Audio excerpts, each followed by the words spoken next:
पति ने की पत्नी और 2 बच्चियों की हत्या, हथौड़े से वार कर की गई हत्या। एक बेटी की हालत गंभीर बताई जा रही है।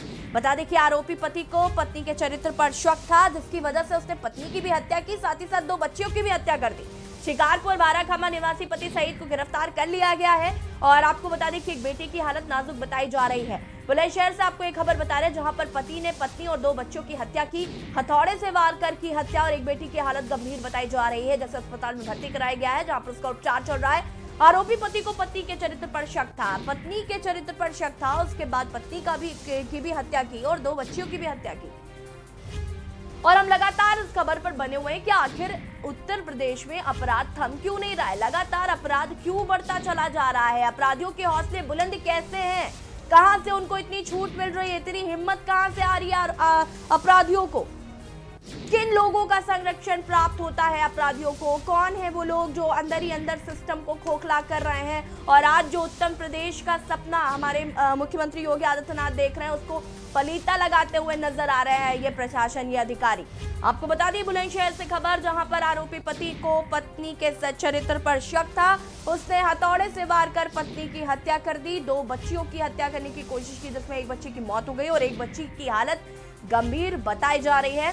फिलहाल पुलिस ने आरोपी पति सईद को गिरफ्तार कर लिया है, लेकिन हम बात कर रहे हैं कि आखिर अपराधियों को बढ़ावा कैसे मिल रहा है, कहां चूक हो रही है।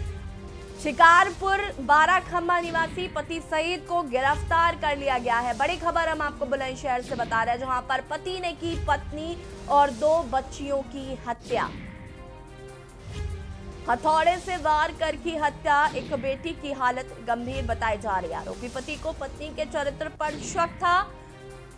शिकारपुर बाराखामा निवासी पति सईद गिरफ्तार कर लिया गया है। बड़ी खबर हम आपको बुलंदशहर से बता रहे हैं, जहां पर पति ने की पत्नी और 2 बच्चियों की हत्या।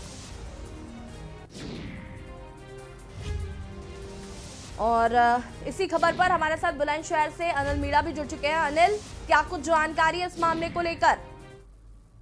जी बिल्कुल, मैं आपको बता दूं, जनपद बुलंदशहर कोतवाली शिकारपुर के अम्बेडकर बाराखामा का मामला है, जहां एक पति ने अपनी पत्नी सहित 2 बेटियों की हत्या हथौड़ा से कूट कर हत्या कर दी है और एक बेटी की हालत अभी गंभीर बताई जा रही है। पुलिस का कहना है कि अभी आरोपी फरार है, आरोपी की जल्दी गिरफ्तार कर लिया जाएगा और इन 3 हत्याओं को लेकर पुलिस महकमे में पूरी तरह से हड़कंप मचा हुआ है और सारा एसएसपी सहित एसपी सिटी, सीओ और समस्त जिले के अधिकारी मौके पर, आला अधिकारी मौके पर पहुंच चुके हैं और पुलिस जांच में जुटी है। फोरेंसिक टीम भी यहाँ पहुंच चुकी है, उसको लेकर जांच कर रही है। पुलिस का कहना है कि अभी कुछ कहा नहीं जा सकता है, जांच की जा रही है किस आधार पे जो हत्या की गई है, लेकिन पुलिस का मानना है कि अभी कुछ शक के भी आधार पे भी पुलिस का कहना है कि कुछ शक के आधार पे भी पति ने हो सकता है कि हत्या की हो, लेकिन अभी पूरी तरह से पुलिस भी कहने को कुछ तैयार नहीं है। लेकिन 3 हत्याओं से लेकर जनपद बुलंदशहर के पुलिस महकमे में पूरी तरह से हड़कंप मचा हुआ है और यहाँ तमाम आला अधिकारी जांच में जुटे हुए हैं। अधिकारियों का कहना है कि आरोपी अभी फरार है, लेकिन आरोपी को जल्द ही गिरफ्तार कर लिया जाएगा। अनिल, आपसे जानना चाहेंगे, जिस तरीके से बुलंदशहर में अपराध सबसे ज्यादा अनियंत्रित है इस वक्त, क्योंकि हम जिस तरीके से देख रहे हैं आज दिन एक नए मामला, लूट, हत्या, डकैती, बलात्कार जैसे मामले बुलंदशहर में सबसे ज्यादा देखे जा रहे हैं, क्या वजह है? क्या अधिकारी अपनी जिम्मेदारी नहीं निभा रहे? क्या प्रशासनिक जो अमला है वो अपनी जिम्मेदारी नहीं समझ रहा है? आखिर कैसे अपराध इतना ज्यादा बुलंदशहर में बढ़ रहा है? जो हौसले जिस तरह से बुलंद होते जा रहे हैं बुलंदशहर में, कहीं ना कहीं पुलिस की भी यहाँ कहीं नाकामी हम कह सकते हैं, क्योंकि लगातार जिस तरह से घटनाएं होती जा रही हैं, कहीं लूट, कहीं रेप, कहीं हत्याएं, तो कहीं ना कहीं ये भी एक बड़ा बहुत अपने आप में बड़ा सवाल आता है। लेकिन एसएसपी जनपद बुलंदशहर की अगर हम बात करें तो उनका दावा है कि जल्द ही आरोपी को गिरफ्तार कर लिया जाएगा और जो हत्या हुई है उसकी भी पूरी तरह से जांच पड़ताल की जा रही है। सारे अधिकारी मौजूद हैं, मौके पर ही हैं और जो घायल बेटे उसके लिए जिला अस्पताल के लिए भेज दिया, लेकिन जिला अस्पताल से हालत गंभीर देखते हुए हायर सेंटर रेफर कर दिया गया है और जो 3 हत्या उनके लिए पोस्टमार्टम के लिए भेज दिया गया है।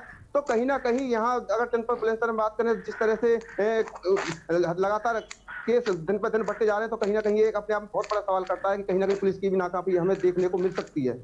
अनिल, उम्मीद है कि प्रशासन अभी आरोपी को गिरफ्तार कर लेगा और किया भी है। इससे पहले हम बुलंदशहर में देखते हैं कि जब घटना हो जाती है उसके बाद पुलिस सतर्कता दिखाती है और उसके बाद आरोपी को गिरफ्तार भी कर लिया जाएगा। लेकिन उससे घटना हो जाती है, उसके बाद अगर आप आरोपी को पकड़ते हो तो ठीक है, लेकिन उससे पहले अपराध को नियंत्रण करने के लिए पुलिस क्या कर रही है? क्या वो जो गश्त की जाती है, वो जो कोम्बिंग की जाती है, वो हो रही है? क्या जो डायल 112 है, उनकी गाड़ियां मौके पर पहुंचती हैं? क्या वो गश्त करती हैं? क्या ये सारी चीजें बुलंदशहर में देख रहे हैं? जी, बिल्कुल, जैसे मैं आपको बता दूँ, अगर बुलंदशहर की हम बात करें तो कहीं न कहीं पुलिस की यहाँ लापरवाही है। अगर हम बात करें तो कहीं न कहीं की लापरवाही आती है। जिस तरह से एक अनूपसर में भी कल एक घटना हुई है, जहाँ 25 तारीख को एक लड़की लापता हो जाती है और वहाँ पे और 28 तारीख को उसकी रिपोर्ट दर्ज की जाती है और उसकी 2 तारीख में उसका सब बरामद होता है। तो उसके बाद अगर पहले से ही अगर वो जाँच पड़ताल की थी तो वो भी हत्या नहीं होती और बच्ची वो सैकड़ों से बरामद हो जाती। लेकिन जी। उसके बाद में अगर पुलिस की हम बात करें तो पुलिस जिस तरह से बाद में कानूनी कार्रवाई करेगा, तो पहले से ही शिकंजा कसे पुलिस, तो कहीं न कहीं अपराध को नियंत्रण किया जा सकता है। तो कहीं न कहीं पुलिस का भी ढीलापन रवैया सामने यहाँ देखने को मिल रहा है।